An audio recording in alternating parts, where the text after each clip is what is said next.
In the Bankulu. Wazi inhliziyo zethu, ufunda inhliziyo zethu. Basho njalo uJehova ethuma uSamuel ethi akahamba uJoba uDavida. Ufika baletha indoda ende eyindodana uthi cha siye loyo. Uthi nina angibukiswa komuntu, umuntu ubuka amehlo, abuke kude, abuke ukuthi umuntu nani bese yamgcoba. Kodwa uthi mina Jehova ngibheka inhliziyo. Wathi akedlule wedlula, wangena omunye naye wedlula. Baze baphela bonke wayesethi akekho sele, bathi umfana omncane usekuluseni, bathi mlandeni. Mayesefikile uthi nangoke. Unencwadi lapha kuSamuel. uSamuel oqala uyomsiza uMshumayeli. uSamuel oqala isahluko 15. Ivesi ufunda ivesi lokuqala. uSamuel wathunywa uNkulunkulu ukuthi agcobe inkosi yakwa-Israyeli, wamgcoba uSawuli. Angibhekile emlandweni waphesheya, ngibheke emlandweni wala. Kule nkonzo yethu, le nkonzo ungcwele, ukuthi senza ngakho yini, asenzi lokho okwenziwa uSawuli ethunywe uNkulunkulu. Uthi uNkulunkulu mayesemgcobile eseyinkosi uSawuli, hamba unqoba ama-Amaleki uwaphuke wonke. Shaya kwangane, shaya kwamuntu omdala inkomo, imbuzi, izimvu, ungabuyi nalutho kufe yonke into ngoba bangihlukumeza. Ngisuka eGibhithe ngizwa lapha kwa-Israyeli. Ajabule inkosi yathatha amabutho ahamba yayokulwa nama-Amaleki. Isizwe esasikhona wathi qhelani nina ndothela wamazabazela. Wababulela bonke, washiya inkosi u-Agabi. Abantu ababemlandela abakhethile, lapho kwaphimba khona izwi laNkulunkulu, lapho kwaphambuka khona, lapho kwabakhona ukulahlwa. Abantu bathi nazi inkomo inonile nesivvu inonile, sithathe sihambe siyohlabela uJehova. uJehova ude ulambile. Bakuthatha babuye nawo, kanti uJehova ukhona khona lapha empini. Uye wanika amandla ukuthi banqobe. Bathi mabebuya nawo uJehova waya kuSamuel wathi ngiyisola ukuthi ngimgcobeleni uSawuli abe inkosi yakwa-Israyeli. Manje ngibhekile, angibhekile kuwe ukuthi akukho nokubi engikwenzayo. Lapho ushane uzothi khona ngiyisola ukuthi umfundisi Tshaka ngimgcobeleni ngoba ngifundisi. Noma kukhona ngoba walapha uSawuli, nami ngenzela ngibe sengilahliwe. Ngihamba umjiva wami, kodwa ungaboni ngilahliwe. Angiyolele futhi neminyaka, phile ney'ngane zami, kanti sengalahlwa kuqala. Asilahliwe, abekho yini abalahliwe phakathi kwethu abangalezi izwi lonyaka lwezulu, abangalezi izwi likaShaya. Ingathi ngoba silapha ekhaya phakathi kwalo mzi oyingcwele singaziphatha kahle, senze kahle phambi kaShaya. Bese ukuthi masibuyela emuva uShaya sinika imbusiso, siyithathe sihambe nazo. Funda izinto lokuqala. uSamuel wathi kuSawuli, uJehova wangithuma ukuba ngigcobe ube inkosi yabantu bakhe aba-Israyeli. Lalela-ke izwi silalelayo izwi likaJehova siyalilalela ilizwi lonyasi siyayenza imintando yonyasi kusukela kudala ubaba mkhulu esekhona phakathi kwebantu washubheka okwazi kwamanje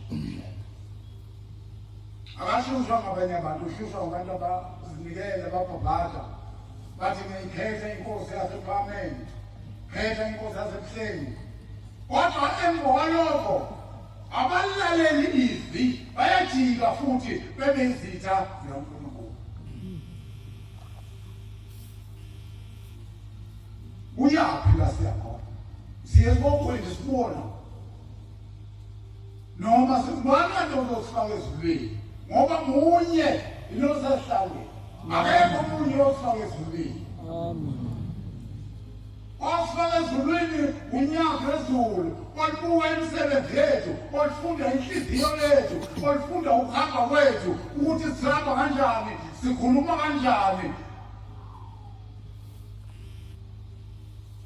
ingathi zingenza iqiniso uma sifisa ukuthi sibe khona phakathi kwalomzuzu wasemplani lomuzi wasebuhleni uyakhazi uyabona abantu asebeka abagula bafa ngenhlanhla bavuka bazibona sebela phakathi komuzi wasebuhleni lapha bebesebenzela khona uma ungasebenzeli khona uzothi usebenzela kuphi usebenzela uSathane uthi ngoba kukhona amadoda amathathu asuka nawo intabazo wehla weza la ayamlandela nawo athi siyokesibone ukuthi lokho kushoyo kuyophumelela yini ngenye imini phezu kwentaba umhlangano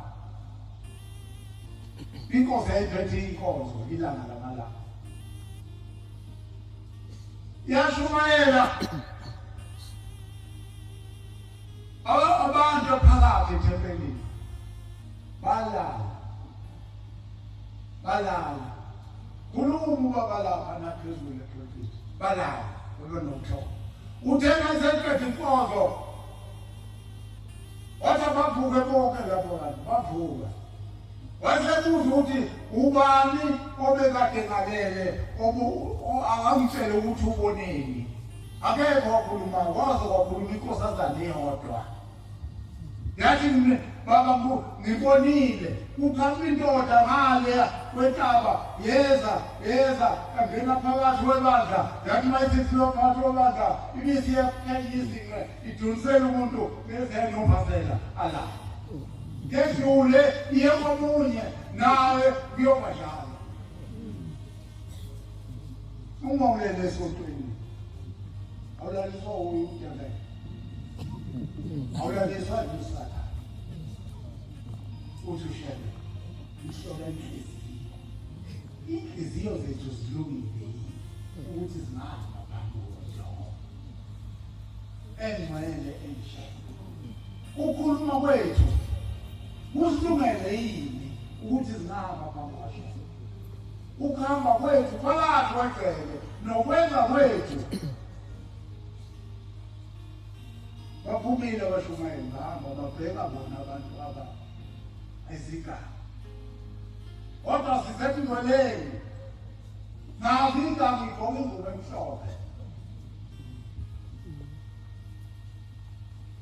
ingathi singaba nenhliziyo ezonembeka singayeli lenye imini ukophela phakathi komuzi wasephalamende ubiza inkosazana uLina Mtuba uthi abeze lapha ungena ngaphakathi uLina Mtuba wayesezihlala la bahlala uLina Mtuba uthi uma uhamba lapha na kwamashu eceleni komshini kaShukela yini oyeye uyizwe ithi inkosazana ngizwe iphunga elibi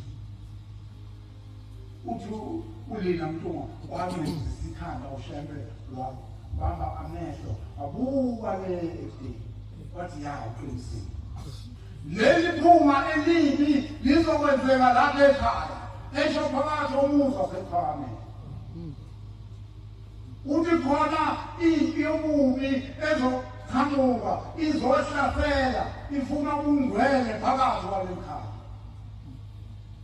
uthi ngiyakujuma-ke uma ukhamba leyo pi awunikeza umfundisi Jozi umtshele ukuthi akathathe umphongolo wesivumelwano wawuthwala ekhanda nabanye abathembakele. Usho ukuthi bakhona ababengathembakele ngaleso sikhathi.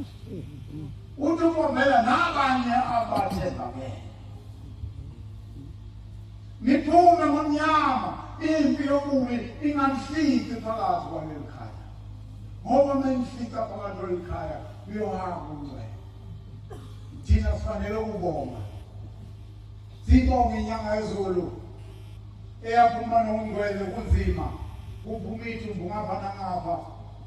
Yeza nabo eshona lapha ezansi ethempelini eMbeka. Phuma lapho ushembe wazothola le ndawo eyayifihliwe ifihlelwe yena. Uthi ngiyophuma nazo umphongolo nezitsha uthwalwe yilawo belawo bagodwa bahambe nawo babanye bebheke ipi nemuva. Esho phakathi umuzwa sekubami owuthanda noma uhlanya laluthanda ngoba ukhazimule unoJehova phakathi. Thina lo mngcwele ubukhona phakathi kwalo muzi kaShembe sikugcina kangakanani noma sidlala ngawo noma senze okuyiqiniso. Uthi baphuma bahamba bewuthwele umphongolo uthi ugombela uma nifika mbona ukuthi bayanifika anofunisa iziba ezingwenya esishonayo nifike nibeke phezulu nibophe ngentambo bese niyawuphusha ungene phasi emanzini ngoba akekho oyothatha khona kuningwenya kunotaka kuyoshona phansi odakeni kodwa umncwebe kuyobe bugciniwe ngaphansi kwasenakhona. Uthi mangasitholi isiziba noqhubeka nifuna ihlathi elimnyama nigubhe umgodi omude niyifake phakathi nufake phakathi umbongolo bese niyagqiba niphumele ngaphandle nakhona futhi uma nenze njalo niyobe nikugcinile kunje sikugcinile yini thina lapha phakathi komuzi wasekhaya noma sidlala ngawo noma siyakungolisa awufundi ngendlela khona lapha uJehova wayelekile kodwa uthi ngiyasola ukuthi ngibelekile manje ngibhekisekile nami ukuthi amasho ngisho ukuthi ngiyisola ukuthi ngihambekelani ngoba ngifundisi osekukhwela oseyisitha sami osengizela izitha osefuna ukubulala funda sengiyasola ngokuba ngibekile uSawuli abe inkosi ngokuba ungihlukile akagcinanga amazwi ami akagcinanga amazwi ami siyawagcina yini thina onyazi umbuzo wami lapho ukuthi senza ngakho yini siyagcina yini okushoshela noma sigcini siyathalalisa nje bese sinaka ezethu.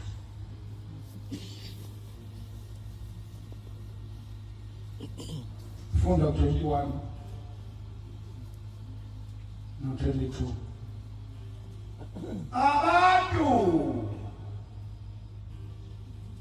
batha impango usho uSawuli uthi abantu abathatha inkomo nembuzi nezimvu engangithi athi uJehova azingathathwa uthi ngabantu abathatha lezo mina ngithathe inkosi yama-Amaleki u-Agagi ngambamba ngabuya naye wayeshilo uNkulunkulu uthi akabuyele alameke no-Agagi qhubeka abantu bathathe impango izimvu nezinkabi nempahla okuyiyona eyayinhle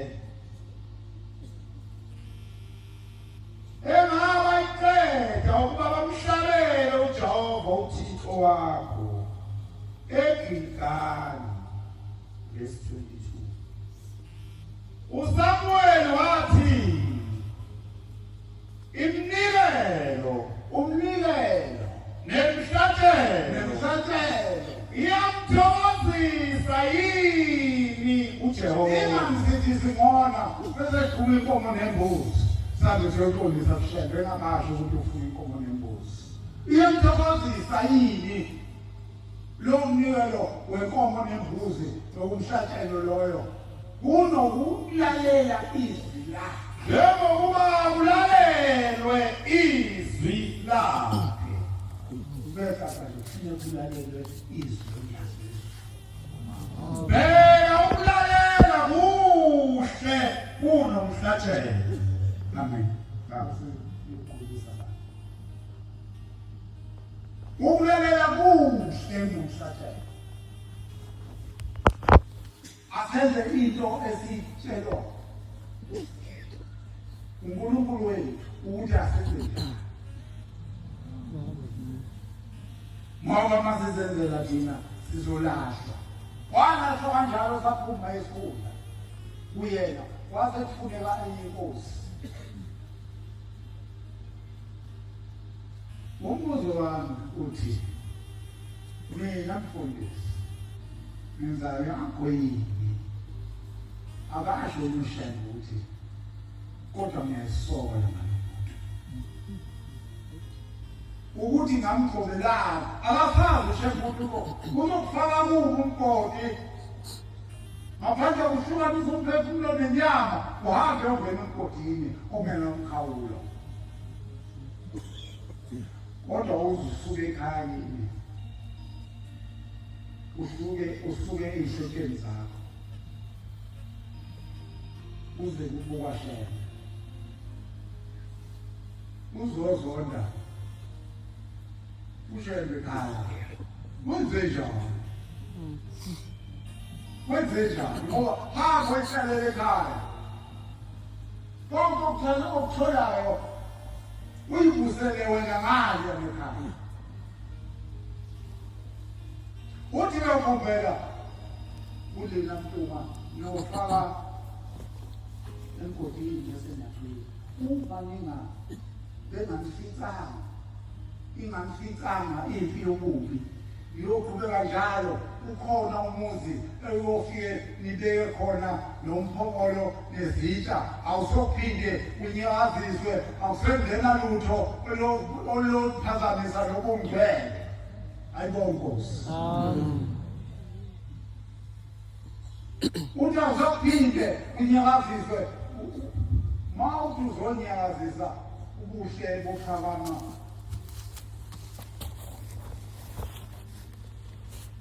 esiyezi zihamba ekhanda sihamba kukhona la sala khona besethweswe thina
ngosuku ezingamaviki amabili. Uthe khona lapho wathamba zonke izinto okusangwe uzomlinga ukuthi shembu lapha nje uthuye ithi vuma asambe wathi angithunya ngayo.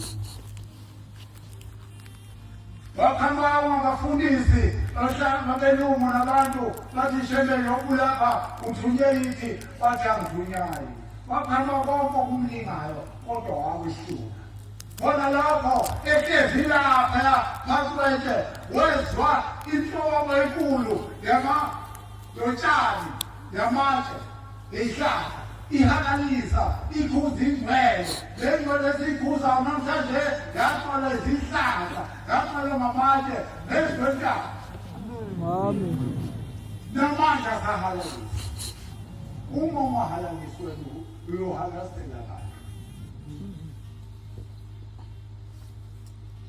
Wazoba athi mangabe esephumela phandle esebheka ukuthi kwenzenjani wabona isicubu siza kuye safika lezo sicubu sapha nothumekile waguqa ngamadolo wamukeliswa ukudla isidlo sasezulwini. Uthi baqabami etshela ibandla ehamba nalo uthi mina njengoba sengidlele ngaleso sikhathi engidlile lezi zidlo ngabe sengiyaguquka angangabi siyo umuntu lapha emhlabeni. Ngaba khona ezulwini, ngaba khona emhlabeni, ngaba khona phansi komhlaba, ngaba khona phansi emazini. Wakhona yonke indawo ngibonile lokho ngo-2015. Unkosikazi uMamkhulu ngokomthetho ulapha eThempelini eMpumalanga mawubheke eseduze.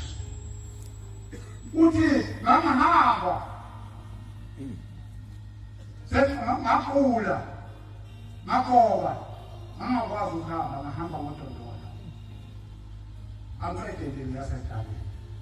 Uthi-ke uthi umekile yelula izandla zakho wazelula ukombela zonke zaguqwa zaba umlilo. Uthi masezi umlilo wethuka ukombela uthi kuyini lokhu. Uthi ungethuki uyothi mawukhomba umuntu egula ukhomba amadimoni abaleke asinde umuntu.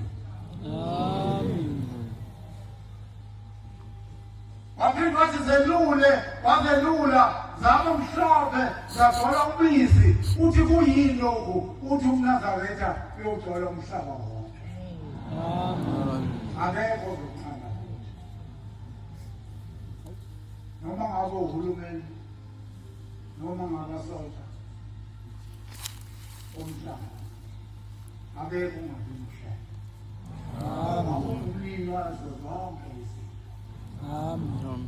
Yikho-ke ngithi kubonile lokhu laphaya eGebisila lo nkosikazi wamkhulu umthetho waseMpumalanga wafika ejobile ikhanda lakhe ingathi lizoshaya phansi engakwazi ukuguqa.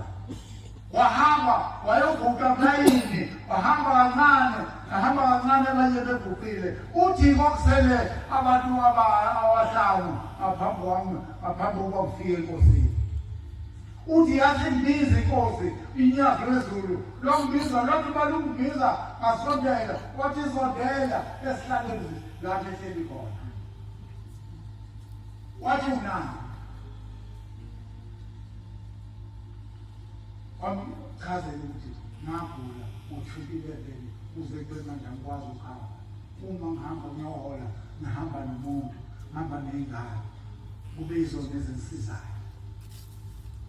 Sewumuntu ohleli ekhaya.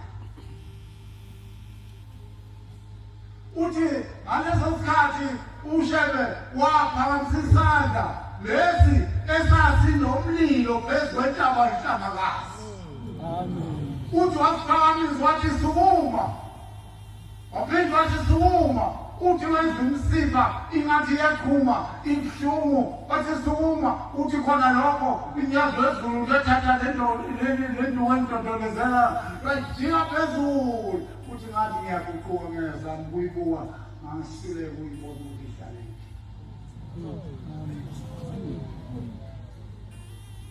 Uthi ngabuye ngabheka phambili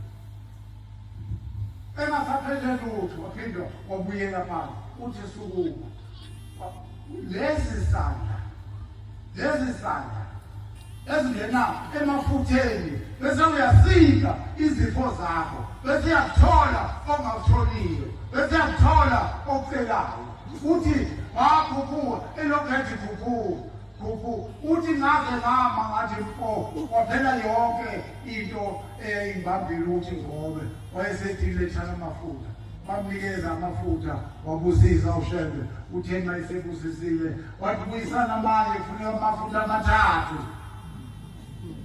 wawubusisa wathi wakhotha uGcobe uhlikihle konke lapha kubuhlungu khona inkosi ibusisa elisilethe la elithi inkosi ibusisa ngoba liyizinto zonke amen liyizinto zonke empilweni yomuntu yilona enongeza futhi ezulwini uma ungatholanga elithi inkosi ibusise usulahliwe uyobusisa ubani ulahleka ungaphinde umbone uShembe nakwenzani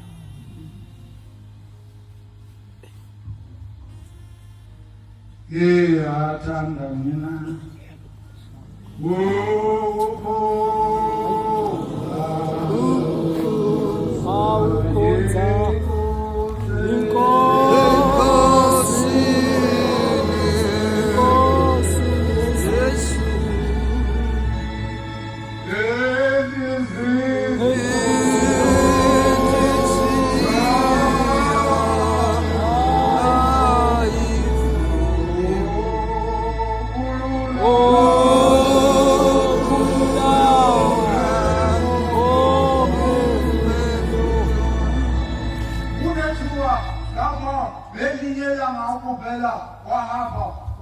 ngesibonakaliso wabonakala kumfana wayesafunde primary eneminyaka engaphansi kuka-12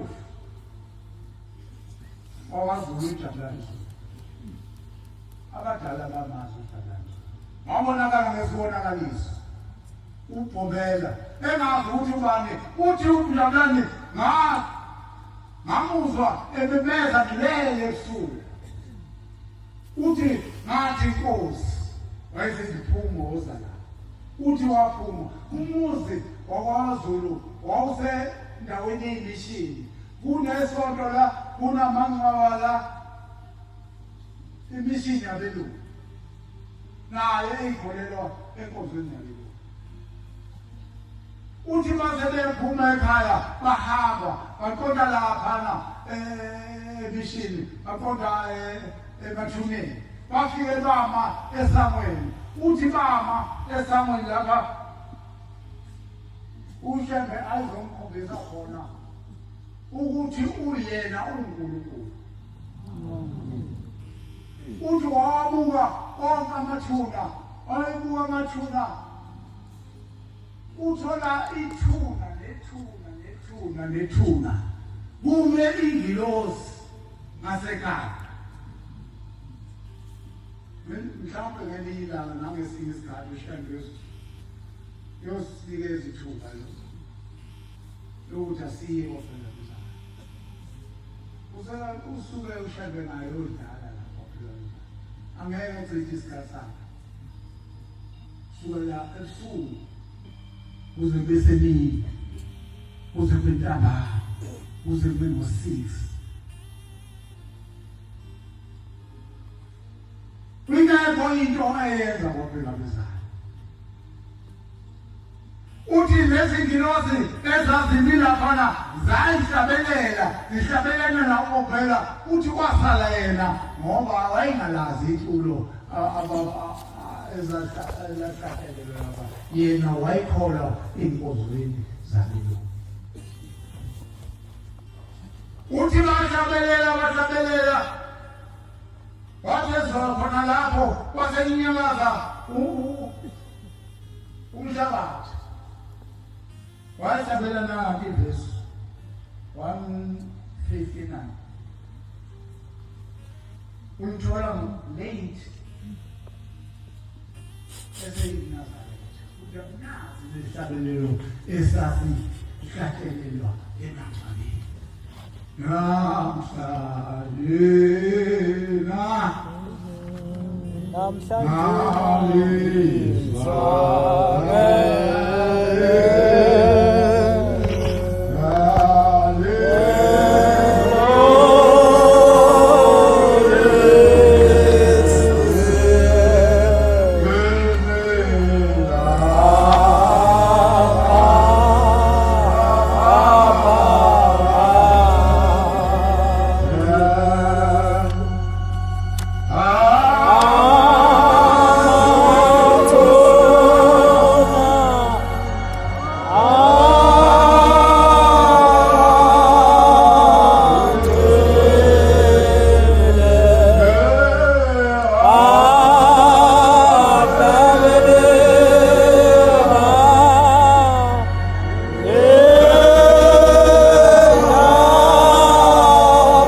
bethu ihlobo zethu ziklini ukuthi sithathele amathikithi sayifaka uNazaretha sayikhona zabalele ukuthi zikule mfondlo noma sizibile lokho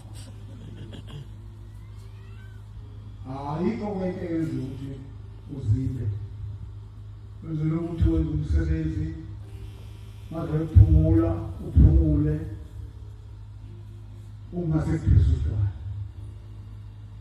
abakhululeki labo bantu sengcina kancane uNkulunkulu nathi angasenza sibe sikelela kanqembu esinhlekisa ngawo kwakhe kubantu abangakholwa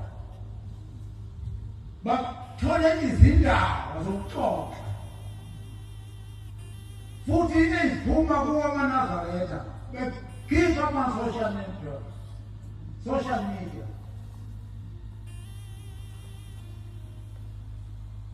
uyahamba le dolobheni uyitshengisa ukuthi sinjani thina yini singalweli kunye mhlawumbe kunye kuyofezeka uma thina abaxoxwa abaphambili thina abafundisi abavangeli abashumayeli abakhokheli simunye sezintathu yenyazi. Amen. Kodwa mase sifikela ukwenza lokho ushembe uyosilahla. Baba Nkosi ngicela ukuyisela isibane sokuthi shembe ukuthabise ngokulumela kusize osisise nizile. Amen. In the Bankulu. Siyabonga amazwana lezophululo lezinkosi sesizibusisa. Amen.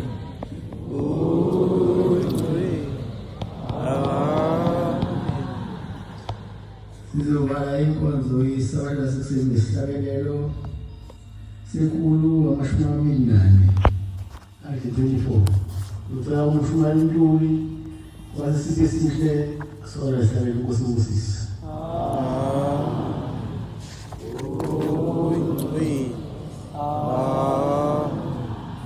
Nkosi usithomane.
In the Bankulu.